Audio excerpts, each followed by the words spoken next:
Bonjour les super étudiants, comment allez-vous? J'espère que vous êtes là en bonne santé et bon moment. Dan uwa sunana Abdulmajid, malamin da ke koyar da yaran Faransanci a tashar makaranta TV. Idan ka kasance bako a wannan bidiyon baka sani ba, to sunana Abdulmajid, nakan koyar da yaran Faransanci a tashar makaranta TV a kyauta.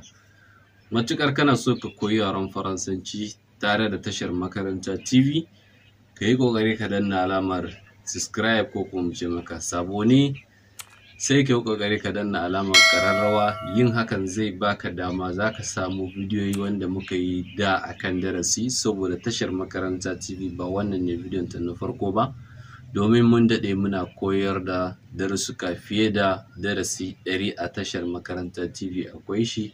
To dan ka je ka shiga za ka samu waɗanda za su kai amfani da su. Ta yiwu kana neman conjugaison ko grammaire ko kuma vocabulaire ko kuma apprendre alphabet, duka za ka samu. To da haka sai ka yi ƙoƙari ka danna alamar subscribe, sai ka yi ƙoƙari ka danna alamar ƙararrawa, kuma a nan gaba duk lokacin da muka saki darasi za a sanar da kai insha Allah. Game da waɗanda muke tare da ku kuma muna godiya, muna ƙara jaddada godiyarmu a gare ku. Ku ci gaba da ƙoƙarin da kuke yi na raba mana dukkan bidiyon da muka tura, kuna raba shi a social media. Muna ganin hakan kuma muna godiya. Sannan ku kuma ku kasance masu bin mu da danna mana alamar nan ta babban yatsa, domin tana ba mu ƙarfin gwiwa sosai domin mu kawo muku darasi akai-akai. To kamar yadda na muku alƙawari a wannan bidiyon wanda muka yi darasi akan amne, na ce muku akwai amne, sannan amene da kuma ramene, akwai emporter da apporter da kuma rapporter. To ga waɗanda ba su kalli wancan bidiyon ba, ku je ku kalli wannan darasin da kyau, za ku fahimci me ake nufi da emporter ko kuma amne har zuwa rapporter. To yau zan yi mana conjugaison akan kalmar amene. A kula, akwai bambanci tsakanin amne da kuma amene. To za mu yi conjugaison ɗin kalmar amene akan présent da kuma passé composé. Idan aka ce passé composé, kamar abun ya faru kuma ya riga ya wuce. Présent kuma zahiri, a yayin da kake kallon wannan bidiyon présent ne a gunka.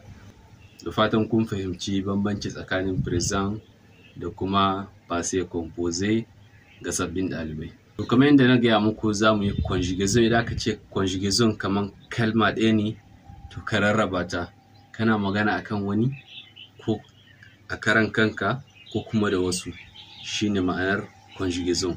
Kalmar amene wato kaman ka kawo mana, amene ka ɗauko mana da ka kawo mana, duka kusan abu ɗaya ne, amma akwai bambanci tsakanin ka ɗauko mana da kuma ka kawo mana.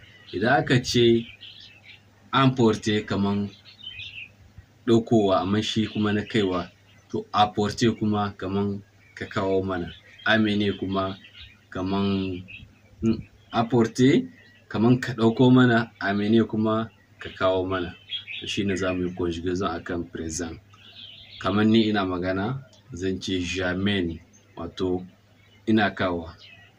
J'amène wato kaman ina kan kawo wani abu. Yanzu misali, kaman ina so in kawo darasin verbe amener na présent da kuma passé composé. To yanzu tunda na shiga j'amène, wato kai tsaye kenan. Tu amènes, kana kawowa. Il amène, yana kawowa. Il amène, yana kawowa, ko elle amène, wato kaman mace kenan. Elle amène, tana kawowa. Nous amenons, muna kawowa, wato mu kenan, nous hadda ni a ciki. In kuma ka ce vous, to kai baka ciki. Vous amenez, kaman ku kuna kawowa kenan. Vous amenez, ku kuna kawowa. Ils amènent, suna kawowa. Da ni da kai muna magana akan wani to za mu ce, ko akan wasu za mu ce ils amènent, suna kawowa. Idan kuma muka ce mu, wato ana nufin mu kenan, da ni, da kai, da wani, nous. Idan kuma na ce vous, to kun da kuke kallon wannan darasin ni bana ciki, vous amènent. Wannan shine conjugaison na kalmar amener akan présent. To kada a manta za mu je mu shiga kuma passé composé. Kaman na riga na kawo, ta yiwu ina ba da labari ko hira ko kuma ina sanar da wanda na kawo mishi wannan abu na kawo. To matukar ka bi mu har nan kuma kana jiran passé composé kuma da ka tabbata baka danna alamar subscribe ba, to ina mai roƙonka da ka danna alamar subscribe, sannan ka ƙara danna kan ƙararrawa. Ba za su rage ka da komai ba, ba za a caje ka kuɗi ba, amma na tabbatar za ka koyi yaren Faransanci cikin sauƙi. Passé composé akan kalmar amener. Passé composé.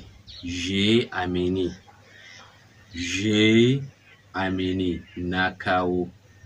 Tu as amené, ka kawo. Tu as amené, ka kawo. Il a amené, ya kawo kenan. Il a amené, kaman ya kawo. Ko ka ce elle a amené, ta kawo, ko on a amené. To akwai ona da nu duka kaman abu ɗaya ne, amma yawanci ona ɗin ana sa shi kaman idan saƙo ko wata takarda za ka rubuta ma mutum, to za ka sanya ona amené, mun kawo. Nous avons amené. Nous avons amené, kaman mu, mun kawo. Kada a manta idan kuma ka ce vous baka ciki. Vous avez amené.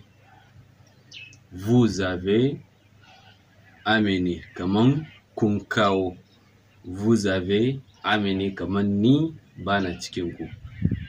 Ku kun kawo. Vous avez amené.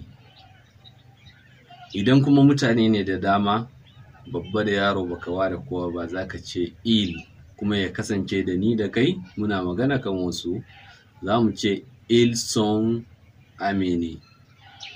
Ils sont amenés, sun kawo. Ils sont amenés, sun kawo. Wannan passé composé kenan.